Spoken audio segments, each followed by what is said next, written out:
Vamos a continuar con escatología. Hoy nos corresponde hablar de la resurrección, ¿sí?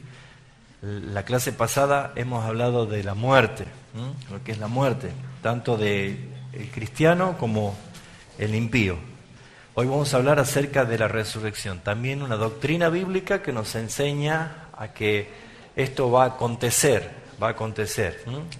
Dentro de la doctrina de la segunda venida de Cristo, que será, de acuerdo al esquema, el mismo día que Cristo venga, el día del juicio, y van a acontecer justamente eventos. Y entre esos eventos es que va a sonar la trompeta final, y todos los muertos en Cristo van a resucitar, todos los muertos van a resucitar para estar ante el día del juicio final, ante el gran trono blanco del Señor, ¿sí? Entonces, el Señor resucitó, ascendió, y Él prometió que iba a volver, que Él volverá a esta tierra, a este mundo, a buscar a su pueblo. Pero será una sola vez que volverá. Hay algunas interpretaciones dispensacionalistas de que al haber dos o tres venidas antes del Señor, también hay 2 o 3 resurrecciones, y eso no es así. Habrá una sola resurrección en el mismo día que Cristo venga, siempre tomando el esquema escatológico que la Biblia enseña. No hay más que 2 tiempos, ¿sí? Este siglo y el siglo venidero. El siglo presente es malo, siempre va a ser malo y va a terminar siendo un siglo malo, así dice la Biblia. Sin embargo, este siglo presente es un siglo también escatológico, que quiere decir que va a llegar a su final. Comenzó allí el día de la creación en Génesis y va a culminar con la segunda venida de Cristo. Cuando Cristo venga por segunda vez, este siglo va a terminar. Y se va a llevar a cabo el juicio final para que todos los seres vivientes reciban su recompensa, ya sea de salvación o de condenación, de vida eterna o de tormento eterno. Y eso va a hacer posible de que el inicio del estado eterno, del siglo venidero, del estado en gloria, ya no sea compartido como lo es ahora. Porque ahora, en este siglo presente, se comparte en este mundo los hijos de Dios y los que no lo son, ¿sí? El trigo y la cizaña, las ovejas y los cabritos. El día que Cristo venga, ese mismo día habrá separación. Así como en Génesis 1:1 apenas comenzó todo, creando Dios, empezando de cero, lo primero que hizo Dios es empezar a separar. Separó la luz de las tinieblas, separó las aguas de las aguas, separó las aguas de arriba con lo seco, y como vemos nosotros, este nuevo cielo y esta nueva tierra que va a dar inicio a esta nueva etapa cuando Cristo venga, también hay una separación. Y la separación es una vez más de las tinieblas del pecado y la rebeldía, va a separar para siempre de la justicia en Cristo Jesús sobre el pueblo escogido. Entonces, hoy nos toca hablar acerca del tema de la resurrección de los muertos, que también es una doctrina bíblica, y que en Daniel capítulo 12, versículo 1 y 2, está resaltado proféticamente de todo esto que va a acontecer.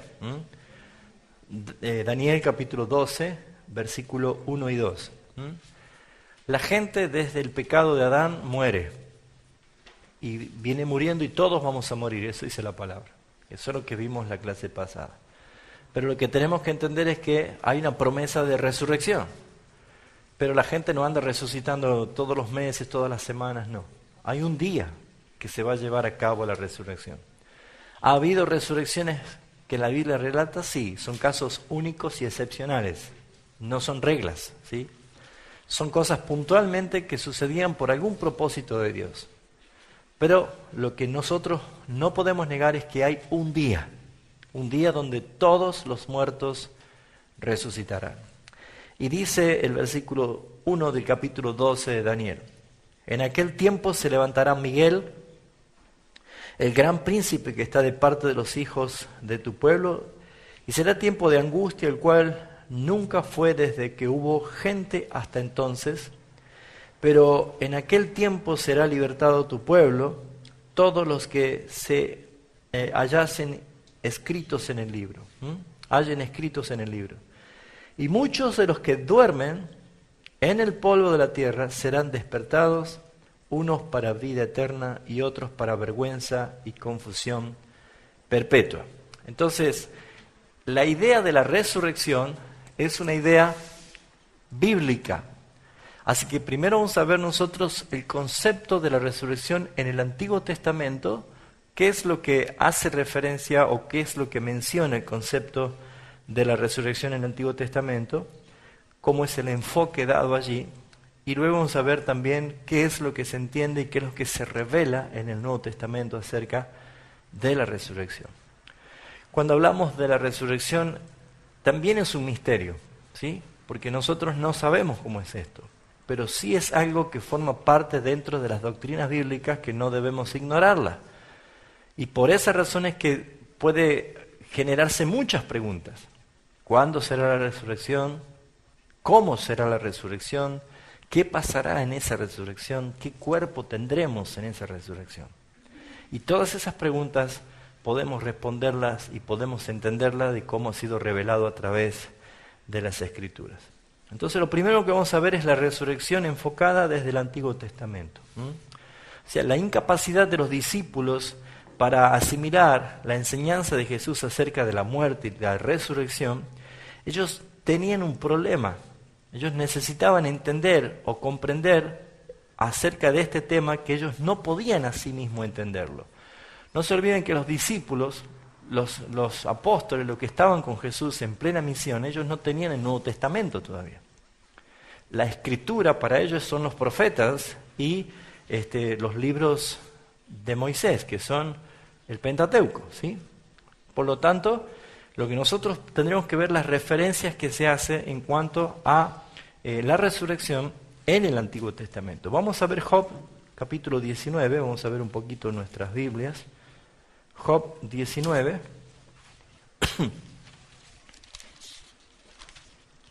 Dice el versículo 25 al 27. Yo sé que mi Redentor vive, y al fin me levantará sobre el polvo, y después de deshecha está mi piel, en mi carne he de ver a Dios, el cual veré por mí mismo, y mis ojos lo verán, y no otro, aunque mi corazón desfallece dentro de mí. Esos textos están hablando de una resurrección, y una resurrección consciente, ¿sí? Aunque yo esté hecho polvo, dice, del polvo seré levantado, y también dice, después veré a mi Señor. Él dice, yo sé que mi Redentor vive. ¿En qué está fundamentada su esperanza de resurrección? En que el Redentor vive, ¿sí?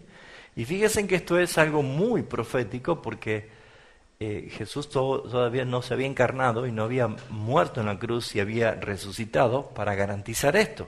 Pero ya el concepto de la resurrección estaba en el Antiguo Testamento. Y Job, algunos creen que era contemporáneo más o menos de la época de Abraham, ¿sí? Entonces, con más razón podemos ver nosotros que Dios, en su deseo de mostrar esperanza a los que por la fe se acercan a Él, uno de los motivos importantes es la resurrección que conduce a una vida eterna. Entonces, si para la Escritura la resurrección es un tema central y muy importante, donde nuestra fe está fundamentada, porque si Cristo no resucitó, Pablo dice, no tiene ningún sentido, nuestra fe no tiene sentido si no resucitan los muertos. Pero para nosotros es no tan solo una señal de consuelo y de esperanza, sino que es una de las doctrinas centrales, porque justamente es la esperanza de vivir eternamente con nuestro Señor y Salvador Jesucristo. Gracias, hermana. Veamos otro texto, Salmo 16, versículo 10. Salmos 16, versículo 10 y 11. Porque no dejarás mi alma en el Seol.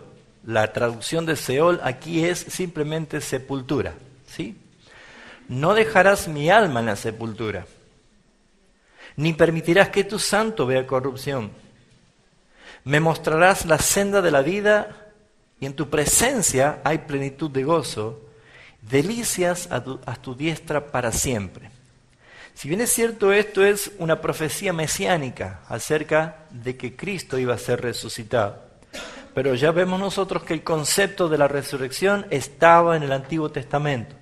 No es una doctrina nueva, no es algo instituido por la Iglesia, ni tampoco es un invento de los apóstoles, sino que en verdad Jesucristo vino a declarar que Él es la resurrección y la vida porque ya había esperanza de resurrección. ¿Se entiende esto?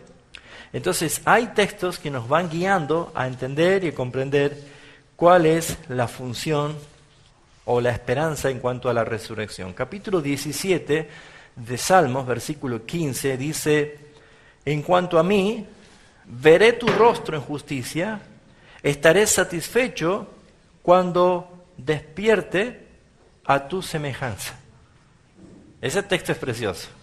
Allí está hablando justamente de la transformación que vamos a experimentar todos por la fe cuando Cristo nos levante de la tumba, de la sepultura, cuando seamos resucitados. Leamos de nuevo. En cuanto a mí, esa es la esperanza. En cuanto a mí, veré tu rostro en justicia. ¡Qué hermoso! ¿Saben qué lindo que es para nosotros? Esto es un texto como para alentarnos. Hermano, deje de andar bajoneado así. Mire lo que dice aquí. Nosotros veremos el rostro de nuestro Señor en justicia. Mire, si esos textos no nos levantan el ánimo, no sé qué necesitamos, ¿eh? Pero dice, estaré satisfecho. Escuchen, estaré satisfecho. ¿Saben? En este mundo la gente busca el placer y la satisfacción, y por más que tenga todo lo que pueda amontonar, sin Cristo no lo tiene. No lo tiene, no alcanza satisfacción. Por lo tanto, acá dice, estaré satisfecho. ¿Cuándo? Cuando despierte a tu semejanza. Seremos tal cual es nuestro Señor. Amén. Bueno, hemos leído recién Daniel capítulo 12, que es un texto del Antiguo Testamento y que hace referencia a la resurrección. Vayamos a ver Hebreos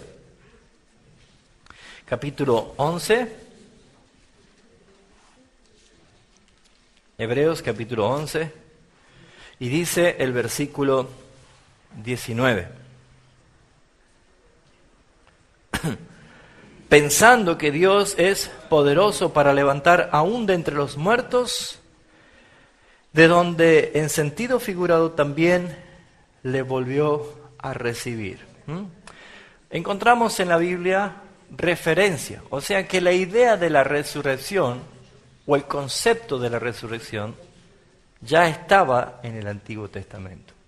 El hombre nace, vive y muere, pero el concepto de la resurrección ninguna religión en el mundo garantiza, solamente Cristo, el único que habla acerca de esto.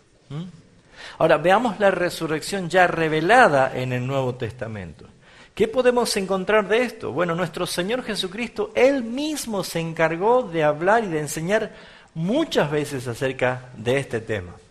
Entonces, no tan solo fue predicha por los profetas, anunciada en el Antiguo Testamento, sino que el mismo Jesús ratifica de que en verdad iba a haber resurrección. Ayúdenme ustedes, uno que busque Mateo 22, del 23 al 33, otro que busque Lucas 14, del 12 al 14.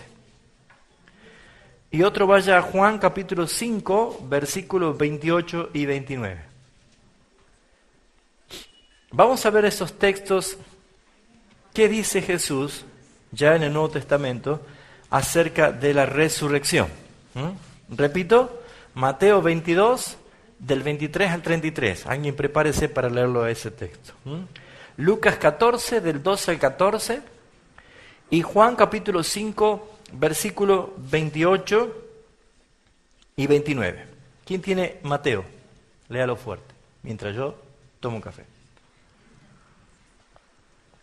Bueno, lea a alguien que no esté tomando café. Aquel día vinieron a él saduceos, que dicen que no hay resurrección, y le preguntaron, diciendo, Maestro, Moisés dijo, si alguno muriere sin hijos, su hermano se casará con su mujer, y levantará descendencia a su hermano. Hubo pues entre nosotros 7 hermanos, el primero se casó y murió, y no teniendo descendencia dejó su mujer a su hermano. De la misma manera también el segundo y el tercero hasta el séptimo. Y después de todos murió también la mujer. En la resurrección pues, ¿cuál de los 7 será ella, de cuál de los 7 será ella mujer? Será ella mujer, ya que todos la tuvieron.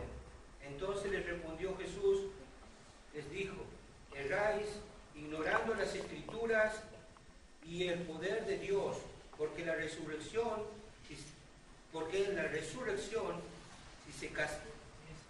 ni se casarán, ni se darán en casamiento, sino serán como los ángeles de Dios en el cielo.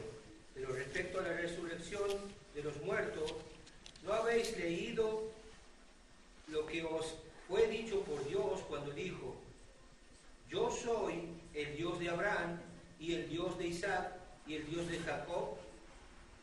Dios no es Dios de muertos, sino de vivos. Oyendo esto, la gente se admiraba de su doctrina. Dios era presentado como el Dios de Abraham, el Dios de Isaac y el Dios de Jacob. Y el pueblo que veneraba a sus patriarcas aceptaba que se diga que Dios es Dios de Abraham, de Isaac y de Jacob. Por eso Jesús dice, ¿no habéis escuchado que fue dicho que yo soy Dios de Abraham, de Isaac y de Jacob? Si ellos estuvieran muertos, Dios no podría ser Dios de ellos, porque Dios no es Dios de muertos, sino de vivos. ¿Se entiende esto? Entonces, es muy buena la pregunta. Había un grupo, versículo 23, llamado los saduceos, que ellos sostenían y confrontaban de que no existe la resurrección.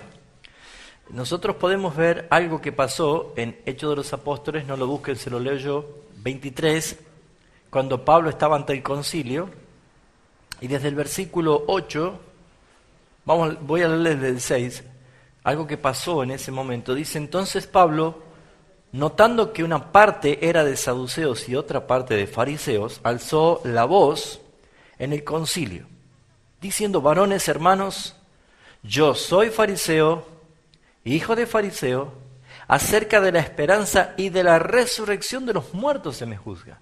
Él, con toda astucia, tira el tema. ¿Cuál es el tema? La resurrección de los muertos. ¿Qué es lo que provocó? Sabiendo que había en el auditorio, todos estaban en contra de Pablo, ¿no? Pero en el auditorio habían saduceos y fariseos. Sabiendo Pablo que los saduceos no creían en la resurrección de los muertos, y los fariseos sí, Pablo tira el tema. ¿Para qué? Para que él salga a la discusión y discutan entre ellos. Y miren lo que pasó. Dice, cuando dijo esto, versículo 7, se produjo disensión entre los fariseos y los saduceos, y la asamblea se dividió. Porque los saduceos dicen que no hay resurrección, ni ángel, ni espíritu, pero los fariseos afirman estas cosas. Entonces, hubo tal alboroto, gran vocerío, levantándose los escribas de parte de los fariseos, contendían diciendo, ningún mal hallamos en este hombre. Qué sabiduría, ¿no? Bueno, para que vean ustedes de que el tema de la resurrección no era un tema pasado por alto, sino que era un tema central, importante dentro de la vida cristiana, ¿sí? Muy bien, ¿quién tiene el otro texto? Lucas 14, 12 y 14. Dijo también al que le había convidado, cuando hagas comida o cena, no llames a tus amigos, ni a tus hermanos, ni a tus parientes, ni a vecinos ricos, no sea que ellos a su vez te vuelvan a convidar y seas recompensado. Mas cuando hagas banquete, llama a los pobres, los mancos, los cojos y los ciegos, y serás bienaventurado, porque ellos no te pueden recompensar, pero te será recompensado en la resurrección de los justos. Ajá. Vio que mucha gente hace cosas para recibir recompensas ahora. O sea, Jesús le está diciendo, hagan muchas de esas cosas buenas, pero la recompensa va a venir el día de la resurrección. ¿Qué prefiere? ¿Ahora o el día de la resurrección? Yo no sé, yo prefiero a largo plazo. ¿Sí o no? Pero es como que nosotros no entendemos que la resurrección es un tema muy importante dentro de la doctrina. Jesús estaba diciendo esto. Hagan tareas que merezcan recompensa, pero esa recompensa se va a dar en el día de la resurrección. Juan capítulo 5, versículos 28 y 29. ¿Quién lo tiene? No os maravilléis de esto, porque vendrá hora cuando todos los que están en los sepulcros oirán su voz, y los que hicieron lo bueno saldrán a resurrección de vida, mas los que hicieron lo malo a resurrección de condenación. Qué tremendo, es Jesús revelando algo que va a suceder cuando Él venga. Y les dice, no os maravilléis de esto, pero esto va a pasar.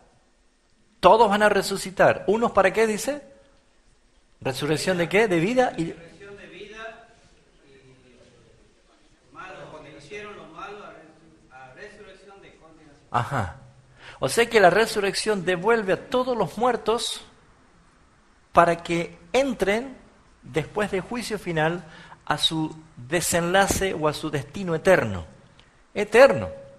Por lo tanto, todo esto debe ser para nosotros no una doctrina desconocida, sino que debe estar conocida por la Iglesia, porque esto también lleva implícito la carga imperativa o imperiosa de poder anunciar el Evangelio a toda criatura, para advertirle. ¿Cuál es la diferencia entre una persona cristiana y no cristiana? Las vemos a las dos envejecen, las dos enferman, las dos se debilitan, las dos pueden ir deteriorándose físicamente. Pero ¿cuál es la diferencia? Que el que está sin Cristo, cada día que pasa es un día menos de oportunidad. Pero para el que está en Cristo, cada día que pasa es un día menos para la esperanza de la transformación. Entonces nosotros entendemos que la resurrección es justamente una de las doctrinas importantes porque algo va a suceder. Vayamos al capítulo 6 de Juan y vayamos a ver el versículo 39 y 40. Veamos lo que dice allí acerca de una promesa que hace Cristo Jesús. Y esta es la voluntad del Padre, el que me envió, que de todo lo que Él me diere, no pierda yo nada, sino que lo resucite, ¿cuándo? En el día postrero. Y esta es la voluntad del que me ha enviado, que todo lo que Él, el que ve al Hijo y cree en Él, tenga vida eterna, y yo lo resucitaré en el día postrero. Muy bien, la clase pasada enseñamos que es ese día postrero, también conocido como el día final. Ese es el día en que Cristo va a venir. El mismo día que Cristo venga, antes que Él posase los pies sobre esta tierra, sobre el monte de los olivos, como está hablado en profecías, sonarán las trompetas. Ese sonido de las trompetas final, es anunciar de que no hay más días de este siglo. Este siglo malo, perverso, este siglo que estaba mezclado el trigo y la cizaña, este siglo donde Satanás ejercía su dominio como el príncipe de las tinieblas, llegó a su final. Ese día es un día de sorpresa. Ese día nadie lo sabe, solamente el Padre. Pero ese día nadie pasará desapercibido. Todo el mundo sabrá, porque van a acontecer cosas impresionantes. Primero, hagamos de cuenta que estamos aquí y este es el último día. Y sin saberlo nosotros de pronto empezamos a escuchar el sonido de las trompetas. Y ese sonido de las trompetas hará que hayan, como hemos visto, y la palabra dice, grandes terremotos, y que muchas personas que estaban en los sepulcros van a resucitar. Y las personas que murieron en el mar van a ser devueltas por el mar. Imagínense lo que va a ser en ese momento, porque en ese momento todo ojo le verá. Cristo no va a ser desapercibido. Todo ojo le verá. Cuando ese momento llegue, ya no hay oportunidades. Ya no hay más alternativa. Porque en ese momento da inicio justamente al día del Señor. Ese día que para algunos va a ser terrible y espantoso, como no lo hubo, ni lo habrá jamás, dice Daniel. Y para otros, para todos nosotros, el pueblo de Dios, el remanente de Dios, es el día que vamos a levantar nuestras cabezas erguidos, esperando a nuestro Señor. Como dice Pablo en Filipenses capítulo 3, que nosotros ponemos nuestra mirada en los cielos, de donde vendrá nuestro Salvador. Es muy importante ver que ese día para unos será un día de fiesta, para otros será un día de luto. Pero también hemos enseñado de que será un día de sorpresas. Porque muchos dirán, Señor, Señor, ¿por qué me dejas afuera? Ábreme. Porque muchos creen que son salvos, pero no han sido salvados por el Señor. Es muy importante entender que esta doctrina lleva a esto todavía. Veamos lo que dice el versículo 44, ¿sí? Del mismo capítulo. Ninguno, dice Jesús, ninguno puede venir a mí. Curioso esto, ¿no? Jesús afirma que ninguno puede venir a mí si el Padre que me envió no le trajere, y yo le resucitaré en el día postrero. También vemos nosotros el versículo 54 que dice, el que come mi carne y bebe mi sangre tiene vida eterna y yo le resucitaré en el día postrero. Por lo tanto, la actividad de Cristo es de resucitar a los suyos. Ahora, ¿no va a haber resurrección de impíos? Sí, hemos leído de que serán resucitados los malvados para condenación eterna. Pero no es tema central. ¿Se entiende esto? Lo importante no es los malvados que van a ir a condenación, sino lo importante es que la iglesia de Cristo va a ser transformada para entrar en gloria. ¿Se entiende esto? Porque es muy claro, no sé si ustedes han visto, cuando uno compra un diario, bueno, ahora todo es online, ¿no? Pero cuando uno compraba o compra un diario, ¿sí? A mí me gusta todavía el papel, ¿no? Pero cuando uno compra un diario, ¿sí? ¿Vio qué hace la gente? Inmediatamente, no sé por qué lo hace, lee los títulos de la tapa y ¿qué hace luego? Da vuelta y empieza por atrás. ¿Se ha dado cuenta? Ni que fuéramos hebreos. ¿Dónde están las principales noticias? Adelante, ¿no? Las noticias más fuertes, adelante están los títulos y atrás, porque la gente hace esto. La gente levanta la tapa y da a la contratapa y empieza a leer de atrás para adelante. ¿Cuánto lo hacen? Yo lo hago. Lo hacemos todos, ¿no es cierto? Bueno, ese ya es un problema ya, ¿no? Empieza a leer el libro de atrás. Dice. La guía telefónica empieza por la Z. Fíjense, hermanos, que tenemos esa conducta o esa tendencia. Por eso es que las partes de adelante son todo noticias internacionales. Bueno, mucho que no, está bien, en algún momento llegaremos a ver las noticias internacionales, pero las cosas que nos interesan están atrás. Bueno, es como que la prensa sabe ubicar, de acuerdo a un estudio, de cómo la gente prioriza las noticias. Cuando nosotros empezamos a ver lo que Jesús habla, y lo que los apóstoles enseñan acerca de la resurrección y el día final, van a ver de que se habla de la resurrección de todos, pero se hace hincapié únicamente en la resurrección de los justos. Porque ¿qué es importante? La resurrección de la iglesia. Y lo demás ya tienen su merecido. No hay nada más para hablar. Ni más ni menos. ¿Se entiende esto? O sea, si hasta el último día debemos entender que para el Señor no hay nada más hermoso que recibir a su esposa. Ese es el punto. Pero esto no pasará desapercibido porque, según la Escritura, se tocará la trompeta final y entonces habrá resurrección. Alguien que busca 1 de Tesalonicenses, capítulo 4, versículo 16. Otro que busque 1 de Corintios, capítulo 15, versículo 52. Y otro que vaya a Mateo 24, 31. 1 de Tesalonicenses 4, 16. 1 de Corintios 15, 52 y Mateo 24, 31. Vamos a ver que los tres textos, entre otros textos más que hay, hablan del mismo acontecimiento, del mismo suceso. ¿Qué es lo que dice la Escritura? Veamos qué dice Pablo. ¿Quién lo tiene? Fuerte. Porque el Señor mismo, con voz de mando, con voz de arcángel y con trompeta de Dios, descenderá del cielo y los muertos en Cristo resucitarán primero. Allí se menciona con trompeta de Dios. Y los muertos en Cristo resucitarán primero. Aquí hay una interpretación que los dispensacionalistas dicen, no, va a haber una primera resurrección. Primero los muertos en Cristo, después van a resucitar, después de 1000 años van a resucitar los otros. Y no es así.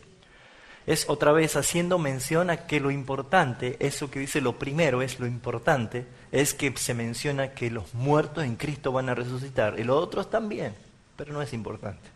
¿Se entiende esto? Es muy necesario que veamos nosotros lo que nos está enseñando doctrinalmente la palabra. Lo importante es la resurrección de la iglesia, de los muertos en Cristo. ¿Qué dice 1 Corintios? El apóstol Pablo allí dedica todo el capítulo 15 para hablar de la resurrección y fundamenta nuestra fe en que Cristo resucitó, porque si Él no resucitó, vana sería nuestra fe. ¿Qué dice el versículo 52? ¿Quién lo tiene?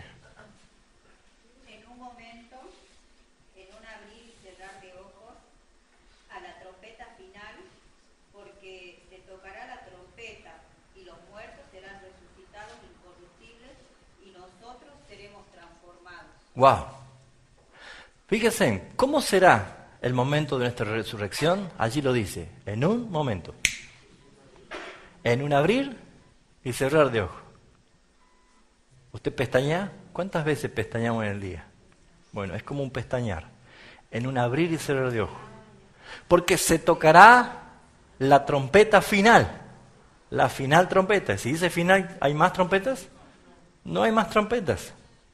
Por eso es que no encaja un sistema de interpretación escatológica que no es como la Biblia enseña. Hay una sola trompeta final y los muertos resucitarán incorruptibles.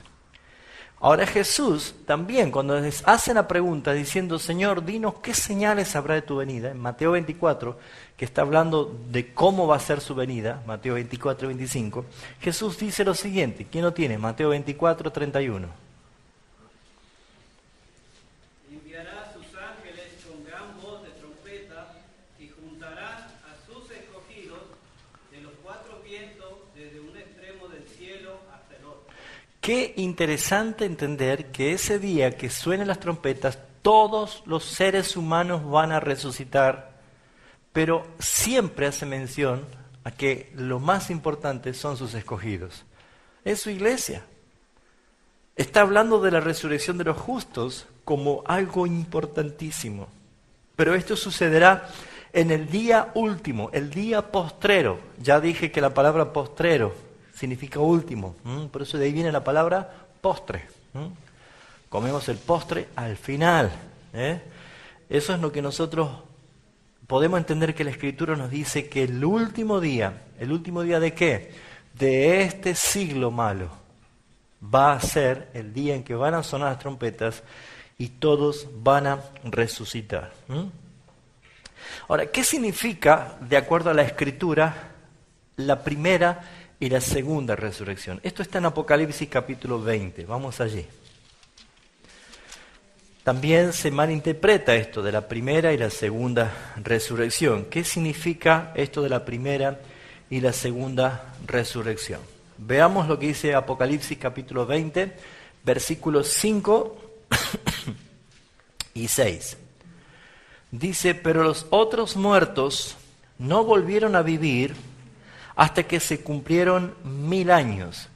Ya la próxima clase vamos a entrar a hablar acerca del reino escatológico y el reino eterno. Y vamos a empezar a orientarnos para saber qué es esto del milenio. Veo que hay interpretaciones del milenio. ¿Cuándo va a ser el milenio? Cuando Cristo venga, inicia el milenio, dice una interpretación. Otra interpretación dice, no hay milenio. Y otra interpretación dice, ya estamos en el milenio. ¿Cuál será la bíblica? La vamos a ir viendo en la próxima clase, ¿sí? Pero aquí nosotros encontramos que hace referencia a ¿qué?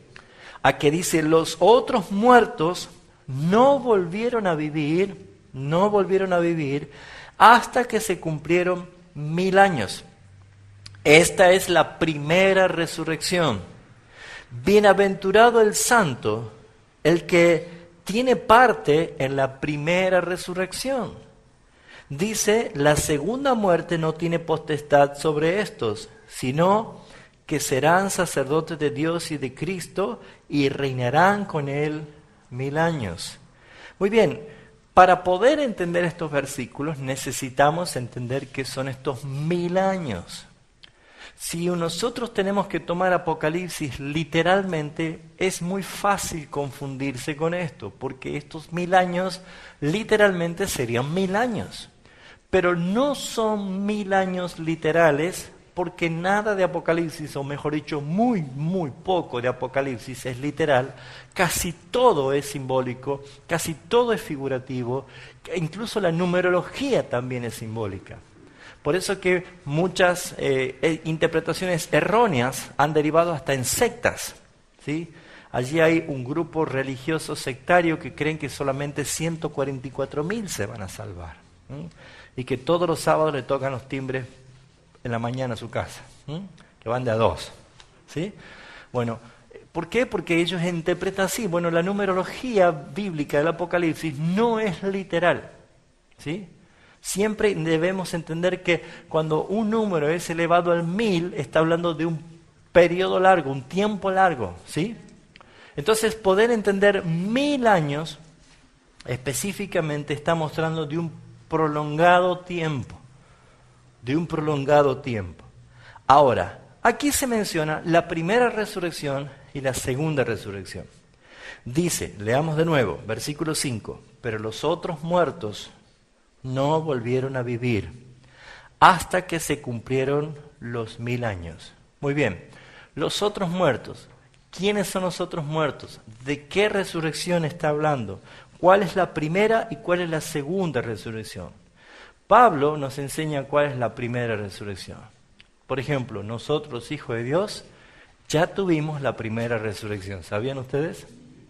Ya somos resucitados en la primera resurrección. ¿Cuándo sucedió? Vayamos a Efesios capítulo 2 y vamos a ver que el apóstol Pablo ya habla de que fuimos resucitados nosotros. Efesios capítulo 2 dice el versículo 1, y Él os dio vida a vosotros cuando estabais muertos en vuestros delitos y pecados. ¿Cómo estábamos antes de conocer a Cristo?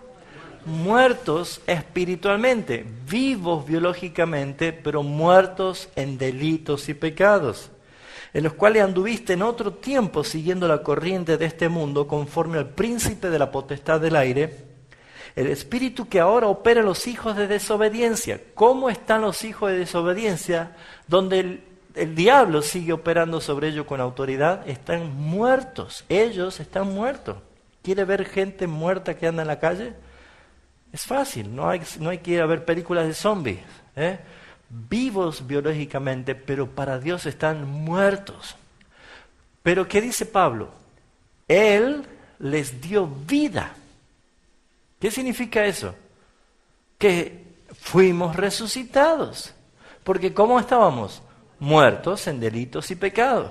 Por eso es que yo no puedo decirle a un muerto, acepte a Jesús, ábrale la puerta de su corazón. Si el muerto hace algo, es porque no está muerto. Pero si el muerto no hace nada es porque no puede hacer nada, ni tampoco abrir un picaporte. Porque la resurrección es el regalo de Dios para creer. Cuando Él nos regenera, Él nos hace nacer de nuevo, Él nos da vida, allí viene el llamamiento. Y yo obedezco y escucho su voz y puedo llegar a ese encuentro con Cristo. De lo contrario, nadie. ¿Se entiende esto? Ahora, fíjense lo que dice el versículo 5. Aún estando nosotros muertos en nuestros pecados, nos dio vida juntamente con Cristo, porque por gracia sois salvos. Y juntamente con Él, ¿qué dice allí?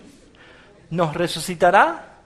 No, dice, nos resucitó y asimismo nos hizo sentar en los lugares celestiales con Cristo Jesús para mostrar en los siglos venideros las abundantes riquezas de su gracia en su bondad para con nosotros en Cristo Jesús. Esta es la primera resurrección. Está hablando de la resurrección espiritual. Todos los que hemos nacido de nuevo, todos los que hemos sido salvados por el Señor, fuimos resucitados espiritualmente según la palabra de Dios en el apóstol Pablo. Sin embargo, los otros muertos no vivirán hasta que se cumpla ese periodo de tiempo.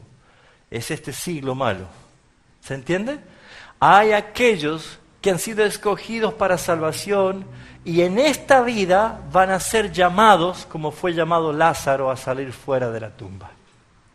Pero sin embargo, seguramente si Jesús se paraba delante de la tumba y él decía, ven fuera, iban a salir todos los muertos. Pero él dijo, Lázaro, ven fuera. Y los demás siguieron muertos. ¿Se entiende esto? ¿Por qué? Porque la salvación es personal. Y la salvación es aplicativa, la redención aplicada es conforme a un decreto soberano y eterno de Dios.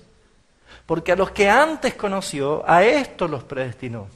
Y a los que predestinó, a estos también llamó. Y a los que llamó, a estos también justificó. Y a los que justificó, a estos también glorificó. ¿Se entiende? Cuando dice a estos también, está diciendo que desde el grupo de escogidos, desde la eternidad, por el Padre, a estos mismos los predestinó, a estos mismos los llamó. ¿Se entiende esto, no? O sea, no se varía el número, ni se agrega ni se disminuye. A estos mismos, a estos mismos, a estos mismos. Por lo tanto, a esos que estaban apartados, escogidos para salvación, un día fueron llamados por su nombre. Así dice la profecía de Isaías. Por su nombre. Y ese llamamiento es un llamamiento eficaz. Es un llamamiento irresistible. Por eso que el Señor te llamó. Y a estos Dios le dio vida, resucitándolos juntamente con Cristo. Por eso que la primera resurrección es cuando hemos sido convertidos, transformados por nuestro Señor Jesucristo. ¿Se entiende esto? Ahora, ¿cuál es la segunda resurrección? ¿Sí? Nosotros ya hemos vivido la primera resurrección. Si vuelvo al capítulo 20, dice el versículo 6, bienaventurado y santo es el que tiene parte en la primera resurrección. ¿Sabe qué significa bienaventurado? Por demás de feliz y dichoso. A veces nosotros nos quejamos de lleno, ¿no? Porque no entendemos la magnitud de lo que significa nuestra salvación. ¿De qué nos quejamos? ¿Por qué estamos insatisfechos? ¿Porque no tenemos alguna cosa en este mundo? Pero no nos damos cuenta que Dios dice bienaventurados y santo. El que tiene parte en la primera resurrección. ¿Por qué? Porque la segunda muerte no tiene potestad. La muerte ya no opera en nosotros. La muerte para nosotros simplemente es una ventaja, un negocio. Es una bienaventuranza, porque dice, bienaventurados de ahora en adelante los muertos que mueren en Cristo Jesús, dice Apocalipsis. La muerte para un hijo de Dios ya no es un problema, porque Cristo mató a la muerte cuando Él resucitó. Por eso dice, bienaventurados los que tienen parte en la primera resurrección, porque la segunda muerte no tiene ningún poder sobre ellos. Qué lindo, ¿no? Vamos a ver cuál es la segunda resurrección. Primera de Tesalonicenses 4:16, lo hemos leído recién, pero vamos de nuevo. Primera de Tesalonicenses 4:16. Porque el Señor mismo, vamos a leer desde el 13, porque esto es esperanza, esto es para aliento. Pablo estaba alentando a la iglesia y decía esto, desde el 13. Tampoco queremos, hermanos, que ignoréis acerca de los que duermen. Pablo no usa la palabra dormir porque literalmente están durmiendo. No, está hablando de que la muerte no opera como muerte en los que están en Cristo, sino que toma metafóricamente la palabra dormir, pero no porque están durmiendo, ¿sí? Sino porque simplemente no están bajo el tormento de la muerte, ¿sí? No están, sino que ellos están libres. Por eso dice, no quiero, hermanos, que ignoréis acerca de los que duermen, para que no os entristezcáis como los otros que no tienen esperanza.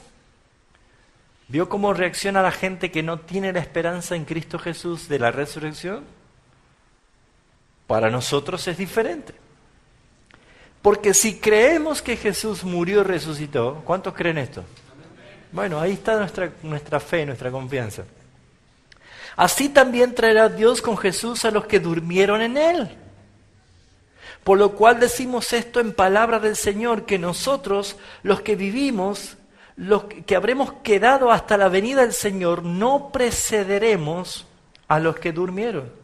Porque el Señor mismo, con voz de mando, con voz de arcángel, con trompeta de Dios, descenderá del cielo, y los muertos en Cristo resucitarán primero.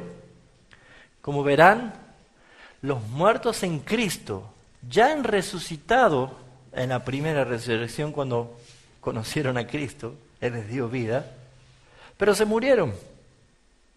¿Sí? Pero cuando venga Cristo va a sonar trompeta y los muertos en Cristo van a resucitar. Esa es la segunda resurrección. ¿Se entiende esto? Por lo tanto, dice, bienaventurados los que tienen parte en la primera resurrección, porque no verán la segunda muerte. Porque ¿cuál es la segunda muerte?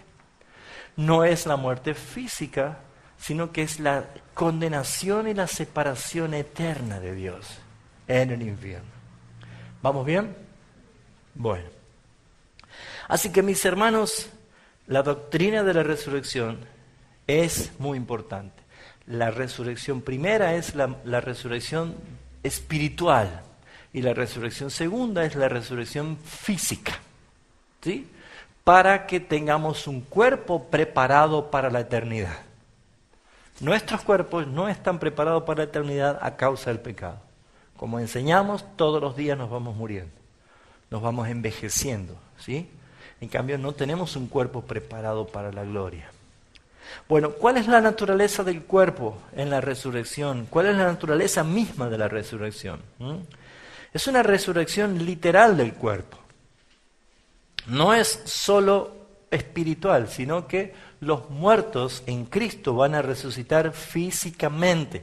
Otra vez, la muerte, como hemos enseñado, es la separación del alma del cuerpo, ¿sí? Abandona el alma un cuerpo contaminado y viciado por el pecado y desgastado por el pecado, pero va a recibir en la resurrección un nuevo cuerpo glorificado, incorruptible, santo, eterno, donde está preparado para vivir en gloria.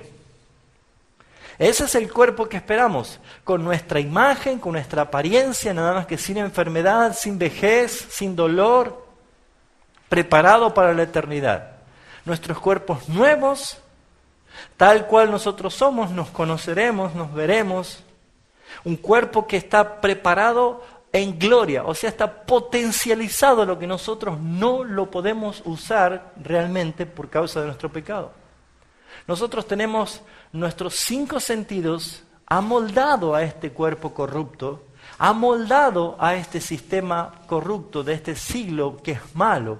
Nuestros 5 sentidos están adaptados a las limitaciones del pecado. ¿Se entiende esto? Pero dice la palabra en profecía que cosas que ojo no vio, ni oído yo, ni pensamientos que han subido a la mente del hombre, son las que Dios tiene reservadas.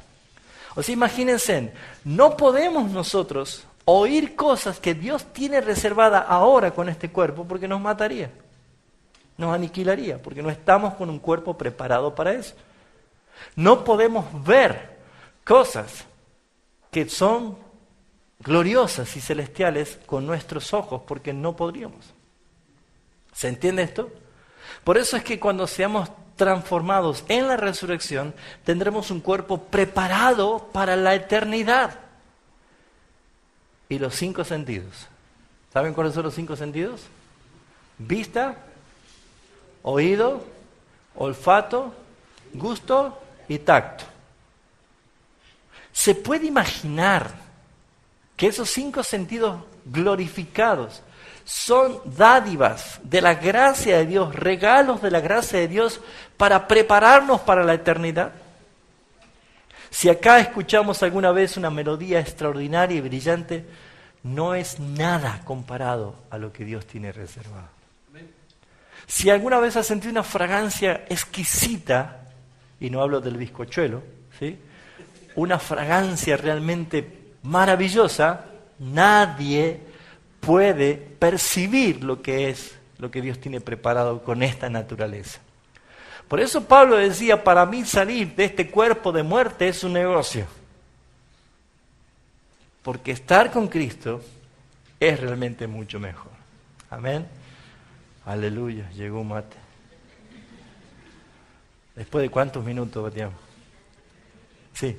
Conversábamos acá con Patricia cuando decías vos de que nuestro cuerpo no está preparado para esa gloria venidera, pero cómo el Señor ha logrado que el Espíritu Santo more en nosotros, pero a través de esa vida que tenemos en Cristo. En Cristo. Porque si no nos destruiría también. Tal cual. O sea, el Espíritu Santo mora solamente a través de la fe. A través de Cristo. Por Cristo. Él es la simiente en Por eso nosotros. es que dice, y no es de vosotros. Por eso es que a veces nosotros lo tomamos como algo natural, o algo así. Entonces, que esa presencia se logra a través de la muerte de Jesucristo. Aún nuestra mente. Claro. Aún nuestra mente. Nosotros tenemos la mente de Cristo. Pero necesito, ¿por qué este hermano es tan sabio? Ah, que tengo la mente de Cristo. No, mi hermano. No es por eso. La mente de Cristo no está en tu mente. Eso es algo erróneo. ¿Se entiende? Es muy importante entender. A ver, siempre hemos visto, por ejemplo, las expresiones de los dones espirituales. ¿Sí? Por ejemplo, el que tiene el don de hacer, qué sé yo, milagros de sanidad, no es para que esté fanfarroneando por todos lugares cómo sana la gente. Porque eso no es lo importante. El don, primeramente los dones son para ministrar dentro de la iglesia. ¿Sí? Es para la iglesia, como los miembros del cuerpo sirven al cuerpo, así son los dones para la iglesia, no es para los inconversos. ¿Sí? Para ellos únicamente hay un mensaje, el Evangelio de Jesucristo. Pero para la iglesia es para que pueda subsistir y pueda consolidarse como cuerpo en todas las cosas. Pero, por ejemplo, cuando alguien es sanado por la providencia de la salud que Dios le da, es para que nosotros comprobemos de que si alguien ha sido sanado, es motivo de gloria. Pero tarde o temprano se va a volver a morir. Se va a morir, ¿no es cierto? ¿Sí o no? Bueno, Lázaro resucitó, volvió a la vida y después se murió. ¿Sí? ¿Qué nos quiere contar? ¿Qué nos quiere mostrar justamente el Señor a través de esos dones espirituales? Es mostrarnos que si podemos recibir aquí sanidad de parte de Dios, si bien es cierto es momentánea en el lapso en que nosotros vivimos, nos está diciendo, en la gloria serán perfectamente sanos y eternamente sanos. ¿Se entiende? Entonces, no es maravillarnos de los dones, sino del dador. y de la promesa de la gloria venidera. Hay muchas personas que han hecho solamente una exaltación de las dádivas y se han olvidado de Dios. Lo que Dios nos está mostrando a nosotros es la belleza de la esperanza de la gloria venidera. Por eso es que la resurrección para los hijos de Dios es un día esperado. Que dice Pablo que nosotros debemos, dice el versículo 18 de 1 Tesalonicenses 4, por lo tanto, alentaos los unos a los otros con estas palabras. Yo no sé si a ustedes les trae consuelo, pero yo cada vez que hablo de la gloria venidera, ¡wow! Es una sensación diciendo, Señor, qué hermoso, qué hermoso. Anhelamos estar con Él. Por esa razón es que debemos alentarnos los unos a los otros. Amén. Entonces, la resurrección es esperar el momento de nuestra unión, porque la muerte es la separación del alma del cuerpo. El alma abandona un cuerpo. Y la resurrección es volver a tener el alma un cuerpo, pero ese cuerpo ya es glorificado. Veamos nosotros Apocalipsis capítulo 6, versículo 9. Veamos una revelación que tiene Juan en Apocalipsis en cuanto a los que ya están en gloria. ¿Se acuerda que Jesús le dijo esto? ¿No habéis oído que Dios es Dios de Abraham, de Isaac y de Jacob? Dios no es Dios de muertos, sino Dios de vivos. ¿Qué le estaba asegurando a ellos? Que no tan solo que Dios es un Dios de vivos, sino que le está diciendo que Abraham, que Isaac y que Jacob están vivos. Pero si están las tumbas ahí, esos son los cuerpos. Pero Dios no es Dios de muertos. Dios es un Dios de vivos. ¿Dónde está Abraham? ¿Dónde está Isaac? ¿Dónde está Jacob? En gloria. Pero ¿cómo están ellos? Aún en un estado intermedio, porque aún están esperando algo. ¿Qué están esperando? Apocalipsis capítulo 6, versículo 9 dice, cuando abrió el quinto sello, vi bajo el altar, esta es una visión del cielo, bajo el altar, las almas, diga conmigo almas. ¿Qué vio Juan? Almas. Que las almas de los que habían sido muertos por causa de la palabra de Dios y por el testimonio que tenían. Y clamaban a gran voz. Ese clamor no es un clamor de dolor, de llanto, porque no hay sufrimiento en la gloria. Es plenitud y gozo perfecto. Pero todavía falta algo. ¿Qué falta? Un cuerpo. Dice que él vio las almas y clamaban a gran voz diciendo, ¿hasta cuándo, Señor santo y verdadero, no juzgas y vengas nuestra sangre en los que moran en la tierra? Ellos están diciendo, ¿cuándo va a ser el juicio? Porque habla de juzgar. ¿Cuándo va a ser el juicio? Y se les dieron vestiduras blancas. Y se les dieron vestiduras blancas. Y se les dijo que descansen todavía un poco de tiempo hasta que se completara el número de sus consiervos y sus hermanos, que también habían de ser muertos como ellos. Por lo tanto, lo que Juan ve que son almas, pero cuando venga Cristo, las almas van a recibir su cuerpo nuevo, glorificado. Y Pablo dice, y los que estemos vivos cuando Cristo venga, seremos transformados en un abrir y cerrar de ojos. Porque esto es prepararnos para la eternidad. Mire, nosotros podemos ser salvos ya por fe y estar convencidos que somos hijos de Dios.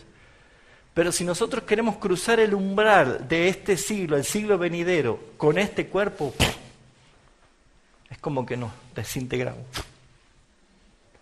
Porque no estamos nuestros cuerpos preparados para la gloria. Por eso es que nosotros necesitamos ser transformados. Y si alguien está muerto, va a ser resucitado, pero con un cuerpo que va a recibir glorificado, listo para entrar cuando diga el Señor, bienvenido, entra. Es muy importante ver esto. C.S. Lewis, él decía que nosotros no entendemos lo que significa un cristiano glorificado. Porque si Dios nos permitiera ver ahora a un hermano en estado de gloria, nos veríamos tentados en postrar y adorarlo al hermano. Como hizo el apóstol Juan cuando vio a la Como hizo Juan, que él fue tanto la gloria que él se quiso postrar delante del ángel. Y era un ángel. Pero ese pensamiento del hermano diciendo, si lo viéramos a Marco glorificado, con lo que es la gloria misma de Cristo en él, nos veríamos tentados en adorarlo, ¿no? Imagínense lo que Dios tiene preparado para nosotros. Qué lindo, ¿no? Maravilloso. ¿Vamos bien? Bueno, terminé la introducción. ¿Cómo será el cuerpo resucitado? Las evidencias ya las vimos anteriormente en un par de clases atrás, pero es bueno recordarla. Lucas 24 resalta de cómo Jesús se presentó resucitado. Lucas capítulo 24, versículo 36, dice la Escritura, mientras ellos aún hablaban, ya Jesús había muerto y había resucitado, dice, mientras ellos aún hablaban estas cosas, Jesús se puso en medio de ellos y les dijo, paz a vosotros. Estando espantados y atemorizados, pensaban que veían un espíritu. ¿Por qué? Porque le reconocieron, era Cristo, era Jesús, la misma apariencia, la misma figura que lo vieron en la carne, ahora lo vieron resucitado. Pero ellos pensaban que era un espíritu y les dice Jesús lo siguiente. Pero les dijo, ¿por qué estáis turbados y vienen a vuestros corazones estos pensamientos? Glorioso, hasta Él sabe qué pensamos, ¿no? Mirad mis manos y mis pies, que yo mismo soy. Muy bien, Cristo es el único que en gloria conserva las cicatrices de la gloria misma de la cruz, para testimonio y evidencia. Pero yo no tendré la cicatriz de mi apéndice, ni la cicatriz de la caída, ni nada de esto. ¿Por qué? Porque tendremos un cuerpo totalmente nuevo, glorificado. Pero Cristo es el único que conserva las evidencias del triunfo en la cruz. Por eso Él dijo, miren, que yo mismo soy, yo tengo las marcas en mis manos y en mis pies. Porque un espíritu no tiene carne ni hueso como veis que yo tengo. Jesús era de carne y hueso, pero glorificado. A Jesús lo podían tocar, pero a la vez Jesús también ascendió solo a los cielos. Esto es la evidencia que nosotros tendremos el mismo cuerpo que Él. Porque Pablo lo dice esto en su primera carta, Juan, en su primera carta, en el capítulo 3, que tendremos el mismo cuerpo, tal cual como Él es. Pero Jesús muestra evidencia y le dice, ¿tenéis algo de comer? Porque ellos estaban gozosos, creían y estaban maravillados. Pero él le dice, ¿tenéis algo de comer? Entonces le dieron un pez asado y un panal de miel. Y él tomó y lo comió delante de ellos, mostrándoles pruebas indubitables que él había resucitado, que es él mismo, pero que él mismo tenía un nuevo cuerpo. Entonces, este cuerpo que tiene nuestro Señor es un cuerpo de carne y hueso, forma física. Le mostró sus manos, mostró sus pies, mostró su costado. Entonces, todo esto está mostrando que seremos nosotros vivificados como Él es. Los muertos, según Juan capítulo 5, versículo 25, todos oirán la voz, su voz, y vivirán. Esto es lo que nos enseña la palabra. Pero vayamos a ver lo que nos enseña también Pablo en Filipenses capítulo 3, versículo 21. Ya voy terminando.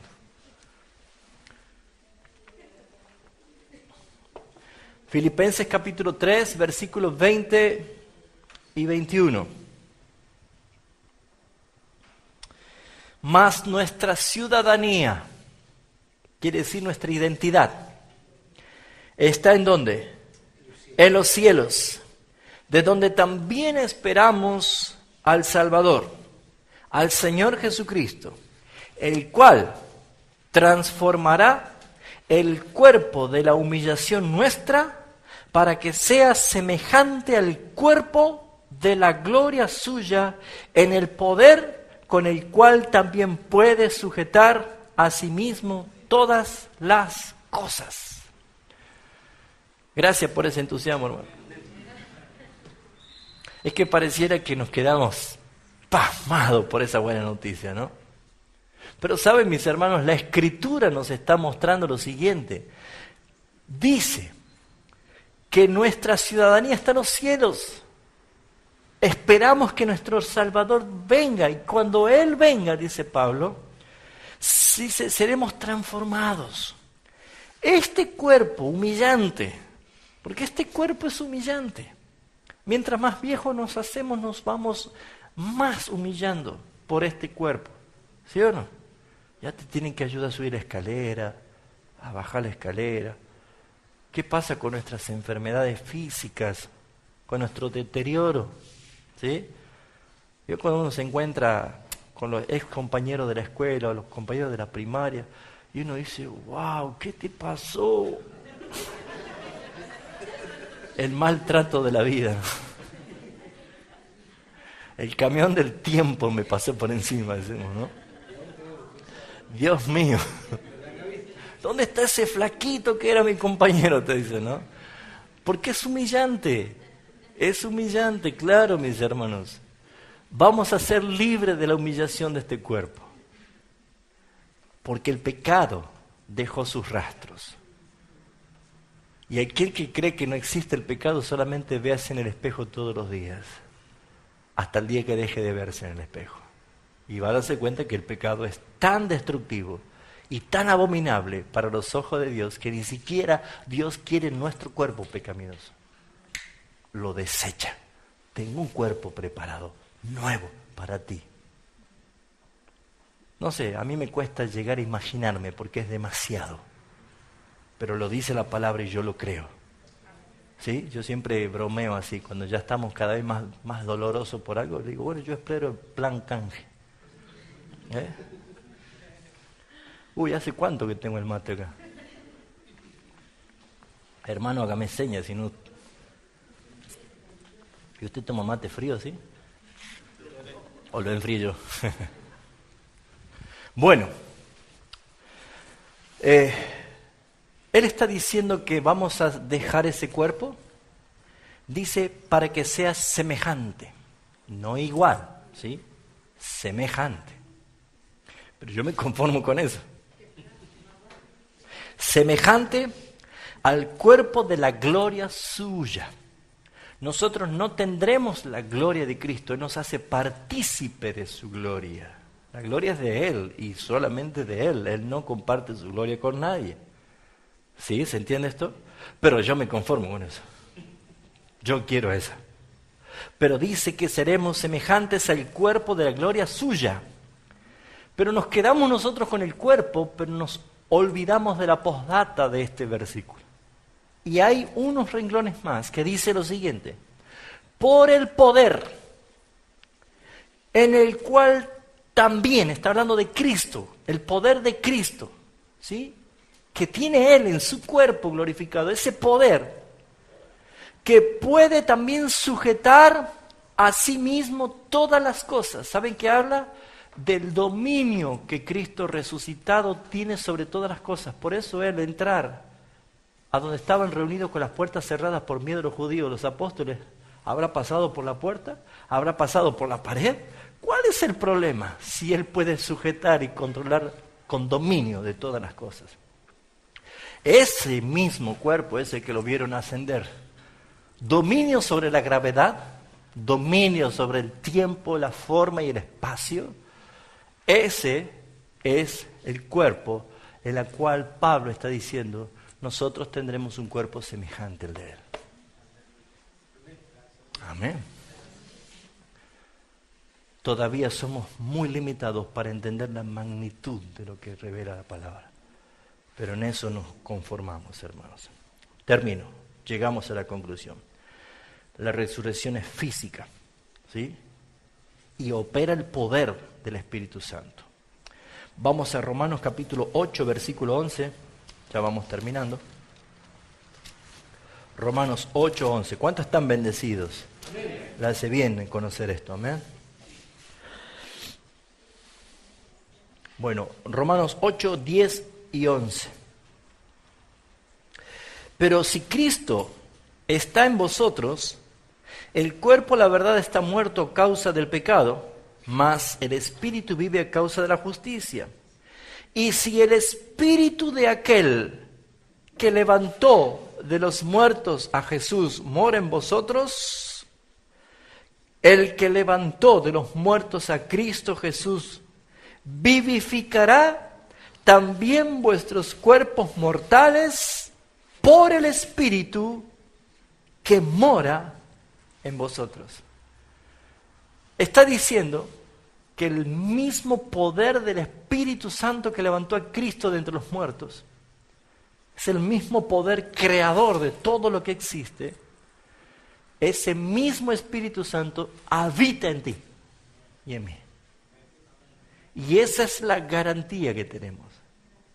Que si el mismo Espíritu que levantó a Cristo entre los muertos, el mismo Espíritu nos vivificará a nosotros también. En el poder del Espíritu que mora en nosotros. ¡Wow! Eso es lo que nos enseña la palabra. Tendremos un cuerpo de carne y hueso, un cuerpo incorruptible, un cuerpo sin edad, un cuerpo sin enfermedad, un cuerpo sin muerte, sin dolor. Tendremos un cuerpo con gloria, en gloria y para gloria, semejante a la gloria suya, un cuerpo poderoso, un cuerpo de poder, un cuerpo para poder contemplar a nuestro Rey y poder deleitarnos de sus bienes, de todas sus dádivas, un cuerpo que será para la gloria de nuestro Señor. Tendremos la imagen del celestial, como dice Pablo, y habrá justamente lo más importante. Primera de Juan, capítulo 3, y terminamos. ¿Qué es lo más hermoso de la resurrección y de tener un cuerpo nuevo, un cuerpo glorificado? Primera de Juan, capítulo 3, glorioso Señor. Dice así: mirad cuán amor nos ha dado el Padre. La resurrección es una expresión de amor de nuestro Padre. Mirad qué tamaño amor de nuestro Padre, para que seamos llamados hijos de Dios. Por esto el mundo no nos conoce, porque no le conoció a Él. Amados, ahora somos hijos de Dios. ¿Saben que lo somos? Y aún no se ha manifestado lo que hemos de ser. Pero sabemos que cuando Él se manifieste, está diciendo cuando Cristo venga, cuando Cristo regrese, cuando Él venga en gloria, ¿qué dice la palabra? Seremos semejantes a Él. Y esto es lo más hermoso. Mira, hermano, no es ni las calles de oro, no es ni del mar de cristal, ni del Edén glorificado, no. Todo eso puede ser bello. Pero lo más hermoso es esto, porque le veremos tal como Él es. Eso es lo más bello. ¡Wow, Señor! Qué hermoso poder contemplarle a Él. Esa es nuestra esperanza. ¿Alguno quiere un cielo sin Dios? ¿Alguno quiere un cielo sin Cristo? Fuera de ti, nada deseo en la tierra. Es Él el que lo llena todo y en todo.